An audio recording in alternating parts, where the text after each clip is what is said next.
Bismillahirrahmanirrahim. Assalamualaikum warahmatullahi wabarakatuh. Alhamdulillahirabbil alamin. Hamdan yuafi ni'amahu wa yukafi mazidah. Asyhadu an la ilaha illallah wahdahu la syarikalah. Wa asyhadu anna Muhammadan abduhu wa rasuluh. La nabiyya ba'dah. Allahumma salli ala Muhammadin wa ala alihi wa ashabihi ajma'in. Amma ba'du. Alhamdulillah kita bisa bertemu kembali di majelis ini dalam keadaan sehat walafiat. Kita setelah selesai mengkaji kitab Arba'in Nawawi, kita lanjutkan dengan kajian kitab Sirah Nabawiyah. Kitab Sirah Nabawiyah itu adalah kitab yang menjelaskan tentang perjalanan hidup Nabi Muhammad sallallahu alaihi wasallam, yang termasuk di antara usulul thalathah, tiga hal pokok yang harus menjadi pondasi dasar kehidupan seorang muslim, yaitu tauhid, kemudian Al-Quran, dan mengenal Nabi Muhammad sallallahu alaihi wasallam.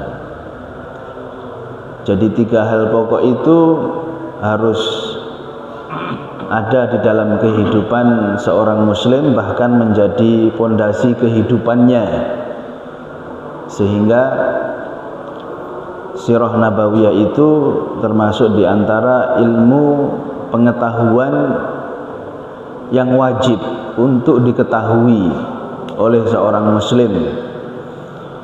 Bagaimana Rasulullah sallallahu alaihi wasallam beliau berdakwah, dan bagaimana para sahabat-sahabat Nabi sallallahu alaihi wasallam mengikuti Rasulullah sallallahu alaihi wasallam. Kalau ada buku biografi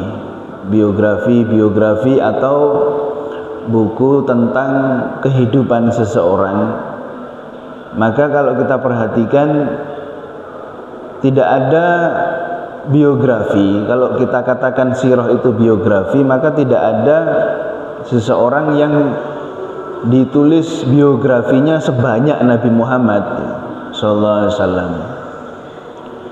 Orang-orang terkenal di dunia semuanya ada biografinya. Di Indonesia pun juga ada. Bung Karno misalkan ada buku biografinya. Ya ada beberapa, mungkin 3 atau 4 atau 5. Tapi kalau Nabi Muhammad itu ribuan, mungkin lebih ya, atau mungkin puluhan ribu. Di semua negara, di semua bahasa ada biografi tentang Nabi Muhammad. Bahkan seringkali diadakan penulisan Sirah Nabawiyah tingkat internasional. Banyak di antaranya ada pemenangnya ya, pada tahun 70-an itu Ar-Rahiqul Makhtum yang ditulis oleh Syekh Safiur Rahman Al-Mubarakfuri. Kemudian pada zaman dahulu juga ada Ibnu Ishaq yang menulis Sirah Nabawiyah. Jadi Sirah Nabawiyah ini adalah pengetahuan mendasar yang harus difahami, karena banyak umat muslim yang tidak memahami nabinya, tidak memahami bagaimana kehidupan Rasulnya, sehingga tidak bisa mencintainya. Kalau ada yang bilang tidak kenal maka tidak cinta, nah ini yang harus kita kenal adalah Nabi Muhammad. Ini lebih khusus kepada Nabi Muhammad, itu lebih penting lagi. Kalau nggak kenal ya nggak cinta. Bagaimana bisa memahami Rasulullah kalau tidak pernah mengenalnya, tidak pernah memahaminya?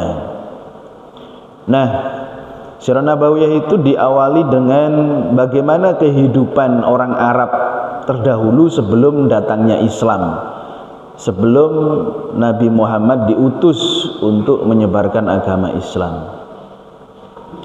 Pada zaman sebelum Nabi Muhammad itu disebut dengan zaman fatrah.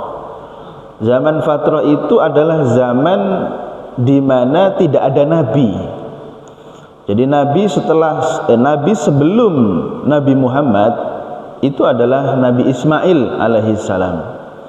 Antara Nabi Ismail dengan Nabi Muhammad itu tidak ada nabi, dan itu waktunya dikatakan oleh para ulama kurang lebih 500 tahun. Jadi 500 tahun tidak ada nabi. Dan kebiasaan manusia itu semakin dekat dengan nabinya semakin baik. Maksudnya zamannya semakin dekat dengan nabi, itu zaman itu baik gitu orang-orangnya. Dan semakin jauh, itu semakin jauh pula manusia yang ada pada zaman itu dari nabinya. Ajaran-ajarannya semakin banyak ditinggalkan. Nah, katakan kita, ya, umat muslim yang ada sekarang itu udah 1400 tahun lebih jauhnya dari Nabi Muhammad SAW, sehingga semakin jauh pula dari ajaran Nabi. Saat itu dari Nabi Ismail, Nabi Muhammad itu atau umat yang ada saat itu 500 tahunan. Sehingga ajaran-ajaran Nabi Ibrahim alaihissalam, termasuk diantaranya haji yang sudah ada sejak zaman Nabi Ibrahim, rutinitas tahunan haji itu kacau. Jadi bercampur dengan kesyirikan, bercampur dengan bahkan kemesuman. Haji semaunya sendiri, bernyanyi-nyanyi, bersiul-siul dan sebagainya. Nah, pada zaman itu bangsa Arab itu adalah bangsa yang bisa dikatakan didominasi dengan berhala. Menyembahnya itu berhala. Berhala itu awal mulanya adalah seorang yang bernama Amru bin Luhai. Maksudnya berhala yang ada di Arab, ya. Berhala yang ada di Arab. Ada seorang yang bernama Amru bin Luhai itu pergi ke Syam. Di Syam, di sana penduduknya sudah banyak yang nyembah berhala, yang mengagung-agungkan berhala, dan dimanapun itu ada berhala. Dan saat itu memang dunia, dikatakan oleh Pak Ahli Sejarah, didominasi dengan namanya paganisme. Paganisme itu adalah penyembahan kepada patung-patung berhala, pagan, watsaniyah di dalam bahasa Arabnya itu. Jadi jutaan berhala saat itu di seluruh dunia itu disembah, bukan hanya di Syam atau bukan hanya di Arab. Saat itu Arab belum ada. Nah, adanya itu Amru bin Luhai ketika pergi ke Syam, melihat penduduknya itu pada menyembah berhala, dia senang dengan itu, lalu membawa pulang sebuah berhala yang sangat besar yang bernama Hubal, atau diberi nama Hubal.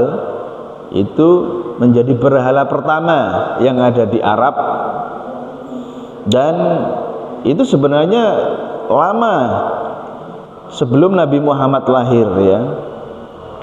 Saat itu Hubal masih ada ketika Nabi Muhammad lahir. Jadi termasuk di antara berhala yang paling besar dan paling dihormati. Dan ketika dibawa ke Mekah oleh Amru bin Luhai tadi itu, kemudian dikembangbiakkan berhala itu.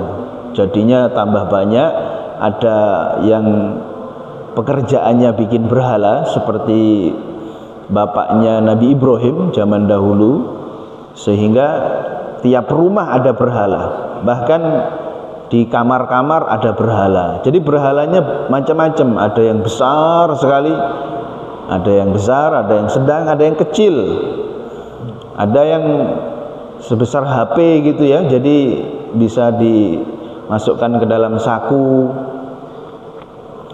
Ya, seperti kita mungkin bawa Al-Quran yang saku gitu, ya. Di zaman dulu juga gitu. Jadi merasa tenang kalau bawa berhala itu. Dimasukkan ke dalam saku di kamar-kamar. Jadi habis bangun tidur itu langsung nyembah berhalanya situ. Nah, itu sudah biasa, bukan hal yang aneh lagi. Dan akhirnya bukan hanya di rumah-rumah, bukan hanya di luar rumah, sampai juga Masjidil Haram itu penuh dengan berhala. Ada 300 lebih kan di sekitar Ka'bah itu. Sekitar Ka'bah penuh dengan berhala. Dan kalau berkurban itu darahnya diciprat-cipratkan ke berhala-berhala tadi itu. Nah, ini diantara kehidupan masyarakat Arab saat itu. Kemudian juga diantara yang sangat mencolok dari masyarakat Arab saat itu adalah kehidupan moralnya dan kehidupan agamanya. Kalau kehidupan agamanya tadi berhala, nah kehidupan moralnya itu yang terkenal saat itu memang ada yang buruk, ada yang baik. Kalau yang baik diantaranya kekompakan mereka, persatuan mereka ya di dalam membela persaudaraan, bani gitu itu. Bani Abdi Manaf, Bani Abdul Muthalib itu sangat kuat di dalam pembelaan kepada saudara-saudaranya yang sebani sedarah. Sehingga kalau ada satu yang disakiti itu seluruh keluarganya akan bela. Dan wallahu alam sepertinya sampai sekarang gitu ya. Itu memang hal yang baik. Dan penduduk-penduduk desanya itu ya kalau yang baik ya, atau sifatnya orang Arab itu yang di sana saat itu tegas, kemudian tanpa tedeng aling-aling ya, apa adanya begitu, jujur gitu, jujur. Nah, yang buruk, nah banyak banget yang buruk. Di antaranya kebiasaan mereka itu adalah berjudi, seneng dengan judi. Jadi sudah menjadi hal yang biasa. Judi itu biasanya satu paket dengan minum khamr. Orang Arab saat itu minum khamr udah biasa, pagi, siang, sore kumpul-kumpul dengan teman-teman khamr, semuanya khamr pokoknya minumnya itu. Jadi kayak anak kecil aja sudah minum khamr itu. Bukan hanya minum. Kalau katanya Ustaz Zainuddin Amjad, mandi khamr ya. Jadi tidak bisa dilepaskan dari khamr, sudah betul-betul mengakar dalam kehidupan mereka, mengakar kuat. Bahkan sampai nanti ketika Allah Subhanahu wa taala mengharamkan khamr itu kan bertahap, tidak bisa langsung, jadi bertahap. Karena saking kuatnya akar meminum khamr di dalam kebiasaan orang Arab. Kemudian juga nikah, ada pernikahan-pernikahan yang mungkin kalau kita bilang aneh untuk zaman sekarang, ya kerusakan-kerusakan moral itu biasa mereka itu namanya nikah istibda. Istibda itu yaitu ketika ada seseorang menikah, laki-laki dengan wanita, kemudian karena laki-laki dan keluarga ini berasal dari keluarga yang biasa dan mereka ingin untuk mendapatkan keturunan yang luar biasa, keluarganya biasa saja tapi ingin mendapatkan keturunan yang luar biasa, keturunan ningrat gitu misalkan kalau bahasa kita, keturunan darah biru biar jadi orang mulia juga. Itu sang suami memerintahkan, bahkan ya menyuruh, bahkan itu sudah jadi kesepakatan suami istri, bahkan kesepakatan masyarakat bahwasanya hal itu boleh dan itu wajar. yaitu meminta orang yang dianggap soleh, orang yang dianggap figur di masyarakat, orang yang terkenal, orang yang dihormati di masyarakat, untuk menikahi sementara istrinya gitu ya. Jadi istrinya diantar ke rumahnya orang itu untuk digauli ya, supaya dapat anak dari orang itu gitu. Supaya dapat anak yang dianggapnya, diharapkan anaknya itu mulia seperti bapaknya, bapak zinanya tadi itu. Jadi tidak ada istilah zina saat itu di masyarakatnya. Jadi, dan itu sudah biasa, bukan hal yang aneh lagi. Aneh mungkin zaman sekarang gitu, tapi kalau zaman itu udah biasa. Itulah bagaimana salah satu rusaknya moral mereka saat itu. Makanya disebut dengan jahiliyah. Bodoh, bukan bodoh nggak bisa hitung-hitungan 1 tambah 1 berapa, itu bukan itu maksudnya. Atau kalau ngitung duit salah-salah, enggak, bukan itu. Maksudnya itu akhlaknya dan mentalnya itu bodoh. Istrinya dikasihkan orang supaya kepingin anaknya seperti orang itu. Na'udzubillah ya. Nah, kebiasaan-kebiasaan itu sudah berlangsung lama, ratusan tahun. Di antaranya juga kebiasaan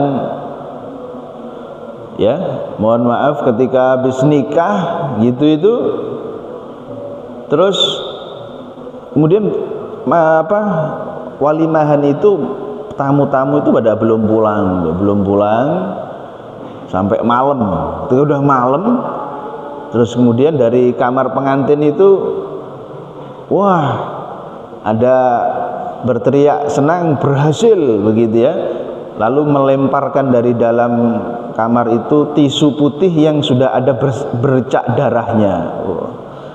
Dilemparkan ke para tamu-tamu, sehingga tamu-tamu pada bertepuk tangan senang, wah berhasil sudah. Apa-apaan kayak begitu itu. Nah, itu biasa pada saat itu diantaranya.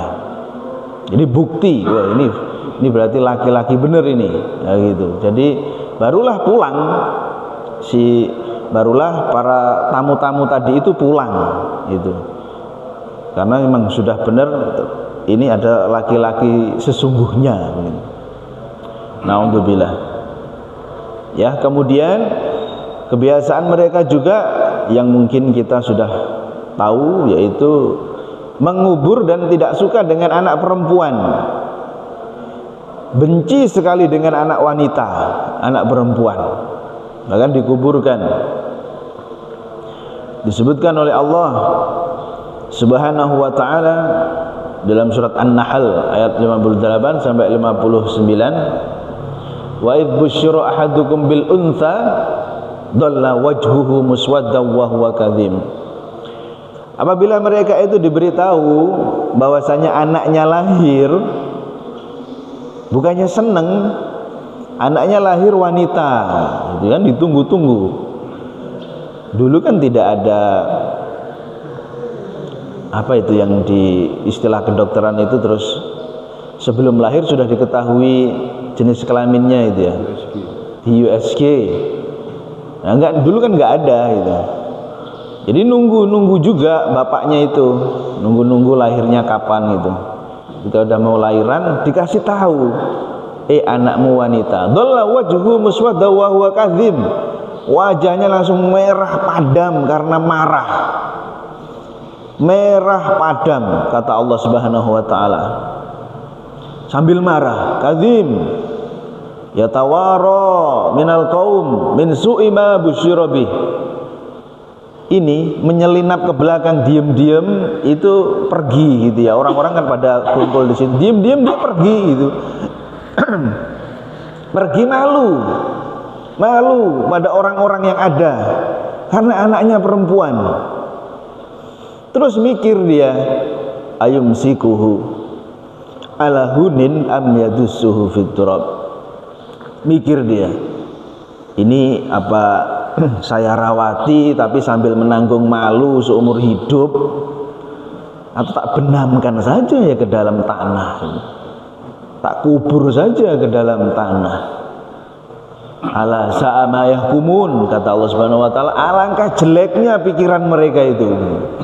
Alangkah jeleknya. Wong ada anak lahir malah mikirnya kayak begitu. Jadi malu luar biasa. Dan kemudian dikubur. Jadi itu beneran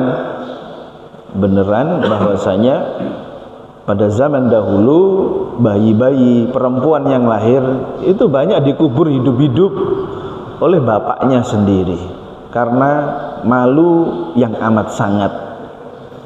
Nah, di antara kebiasaan yang lainnya, yang lain lagi, yaitu wanita-wanita yang berdandan untuk tabarruj, ya, menampakkan kecantikannya kepada laki-laki yang lain, kepada bukan mahramnya, dan memang itu sengaja. Dan sepertinya itu sudah kembali lagi gitu ya kepada zaman jahiliyah dahulu saat sekarang itu. Ayyuma imra'atin ista'tarat famarat 'ala rijal fahiya zaniyah, kata Rasulullah. Siapapun wanita yang memakai wangian kemudian sengaja lewat di antara para laki-laki, maka dia itu adalah wanita pezina. Naudzubillah min dzalik. Dan kemudian juga di antaranya yang lain lagi, yaitu budak-budak perempuan itu dijadikan pelacur, naudzubillah, oleh tuannya, dijadikan pelacur, yaitu diberi bendera merah di depan rumahnya. Itu menunjukkan bahwasanya di situ ada pelacur yang bisa untuk disewa dan membayar. Dan itu udah biasa. Seperti halnya mungkin kita biasa ngelihat, oh di situ ada pelacuran, di situ ada lokalisasi gitu ya. Biasa. Mungkin pada suatu zaman yang gitu sangat baik zamannya, akan heran dengan zaman sekarang gitu ya. Kok ada pelacuran, biasa saja orang-orangnya. Zaman dulu itu sudah begitu. Kemudian juga yang paling terkenal pada zaman itu yaitu mereka suka mengundi-undi nasib dengan anak panah, dengan tatoyur, tiaroh, dengan burung atau dengan anak panah. Jadi misalkan mau pergi Surabaya, lalu nyari burung dulu, dia melihat burung di pohon. Kalau burung ini pergi ke kanan, maka ini berarti perjalanan saya ini bagus, aman ini. Kalau burungnya itu terbang ke kiri, wah ini bahaya, nggak jadi pergi, nunggu lagi besoknya, lalu ngundi lagi nasibnya. Kalau burungnya itu tidak ke kanan, tidak ke kiri, terbangnya lurus, cari burung lagi. Jadi itu betul-betul diyakini tatoyur tadi itu, yang kalau zaman sekarang udah berkembang, tidak hanya dengan burung, bahkan kalau burung pun udah nggak ada, tapi banyak hal orang itu tatoyur gitu. Tatoyur, mau berangkat gelas pecah, ada apa ya ini ya? Ini pertanda apa ini ya? Jangan-jangan tatoyur itu udah nggak usah, bismillahirrahmanirrahim, berangkat gitu aja, nggak ada hubungannya. Kalaupun nanti misalkan diserempet orang, nggak ada hubungannya sama gelas pecah. Itu tatoyur. Ya, ngelihat berita, mau berangkat ngelihat berita, kok beritanya ini jelek di TV misalkan, ini nggak ada hubungannya dengan keberangkatan kita atau perjalanan kita. Nah, zaman dahulu itu menjadi hal yang sangat penting dan betul-betul diyakini kebenarannya. Ini biasanya tidak hanya burung, kalau zaman dulu itu ya binatang-binatang kijang atau kambing itu yang liar ya, itu juga dijadikan sebagai alat untuk tatoyur. inilah jamaah sekalian yang dirahmati Allah Subhanahu wa taala, bagaimana sekilas kehidupan bangsa Arab sebelum kedatangan Rasulullah Shallallahu alaihi wasallam yang akan merubah itu semuanya dari zaman kegelapan menuju zaman yang terang benderang tadi. Ini cukup sekian dulu, kita lanjutkan pada pertemuan berikutnya insyaallah. Billahi taufiq wal hidayah. Assalamualaikum warahmatullahi wabarakatuh. Jiwa-jiwa pun terbasuh di